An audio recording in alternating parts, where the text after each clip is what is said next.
My name is Dr. Kristina Turkewitsch, and I'm a chiropractor in Newmarket, Ontario, Canada. Have you been trying to walk more lately, or have you been walking a lot just as your general routine? But you've been noticing that afterwards you start to get a sore back or sore in other parts of your body. Are you worried because maybe you think you might be doing something wrong, but you just don't know, you can't pinpoint exactly what you're doing wrong? So keep watching, because in this video, I will explain and go through how to have correct walking posture. We're gonna go through it together and so that you can reduce pain, protect yourself from injury, and feel better. And stay tuned to the end, because I have 4 extra tips, bonus tips, that you can use to help with your walking technique. Welcome back if you are a subscriber to my channel. If you are new to my channel, welcome. And don't forget to click the subscribe button and the notification bell so that you don't miss out on any of the fresh new videos that I'll be putting out. First of all, walking is an excellent activity and it's very healthy for the body. It is the #1 activity that I recommend to patients, especially if they haven't done much exercise in the past and they want to, start to get a little more fit, because the benefits of walking are just so amazing. The cross crawl pattern of moving the opposite arm and leg in a repetitive way, this helps to instill a proper neurological firing actually in the brain and the nervous system. And it really promotes the proper muscle firing that you need to support the movement. Walking regularly also helps to promote proper function and drainage of your lymphatic system through the action of contracting your muscles. And it creates healthy functioning of your cardiovascular system as well. And I mean, so much more. The benefits really are almost endless. Now, most of us most likely don't really give much thought to how we walk or whether we're walking correctly, right? We just go out and we start to walk. But knowing how to walk with the right technique and good posture can help in so many ways. It can help to keep your bones and joints aligned properly. It can help decrease wear and tear on joints, muscles, and ligaments in the body. Proper technique also can help prevent the back pain, the hip pain, the knee pain, leg pain, and even neck pain that can come on from that activity. It also can help reduce muscle aches and fatigue. It'll reduce the risks of injuries when you're walking correctly and improve your balance and stability. If you have been walking and are having pain afterwards, most commonly it happens in the low back, right? But it also can present in various other areas of the body, especially like the hips and the knees. So you might want to evaluate your walking technique and posture to make sure you're not putting excess stress on any particular area of the body. Now, walking is an activity that involves your entire body. To fully understand how to walk correctly, it really helps to focus on each part of the body from head to toe. You really need to be aware of your head position. So when you're walking, you need to keep your head up, right? You need to focus on walking tall, looking straight ahead of you, about 10 to 20 feet ahead of you. And so it'll prevent you from stooping over while you're walking. It'll prevent you from looking at your feet while you're walking, because all of those motions can put added stress on different parts of the body. So you want to make sure that you're walking with your head up. The next tip that leads from this is lengthening your back. So when you're walking tall with your head up, then you're more inclined to walk with a straighter back. So you want to think about having a string pulling through the top of your head, and you're lengthening, so you're not slouching, but you're lengthening through the top of your head.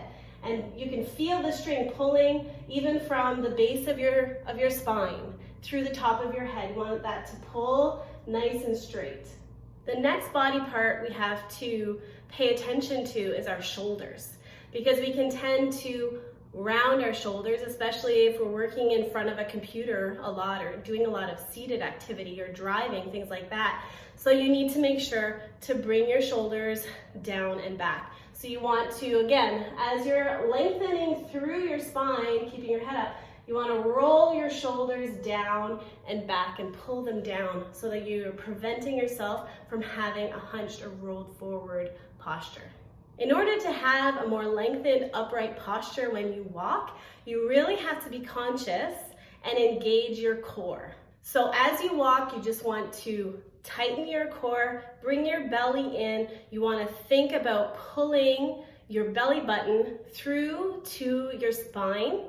All right, so you just suck it in just a little bit, keep that engagement. It's going to help girdle and protect your spine and your low back if you have more core engagement. This next tip is a big one, and I mentioned it already at the beginning, is swinging your arms while you walk. So you want to, as you bring your left foot forward, you want to swing your right arm forward and vice versa. As you bring your right foot forward, your left arm will come forward, and you're going to have that cross crawl. You don't want to swing just from your elbows. You want to actually swing from your shoulders. So even having a marching technique like this is really excellent, because what that does is it contracts and relaxes opposite parts of your back muscles. So when you are swinging this cross crawl pattern, your lower back will contract and your upper back contracts on one side, so opposite to each other, and then it'll switch. And so this motion of contraction and relaxation is actually going to keep your low back much more healthy and the joints well lubricated. That action as well of the cross crawl really helps to instill the proper patterning in your brain and nervous system. So over time, it becomes easier and your muscle firing reacts more efficiently, and it reacts properly so that you'll reduce injury and feel better. So the last thing you want to be aware of is how you are walking, how your foot is actually impacting the ground. So you want to make sure to have a good heel-toe step gait or steppage gait. And to do this, you just obviously want to strike the heel first, roll through the foot to your toe, and then push off with your toe, right? So you're having that very fluid motion with your foot. So now I have 4 extra bonus tips on things that can really improve your walking technique and just help reduce impact overall. So what you want to do is you want to have proper shoes. You want to have proper footwear. You want shoes that are going to support your foot and your ankle so that when you're walking, you're not going to be prone to twisting your ankle and having other issues happen while you walk. You don't want to be tripping over anything either. So you just want to make sure that you have a nice, solid, supportive shoe. Also, with any walking program, you're going to want to start slowly. All right, I can't enforce this enough.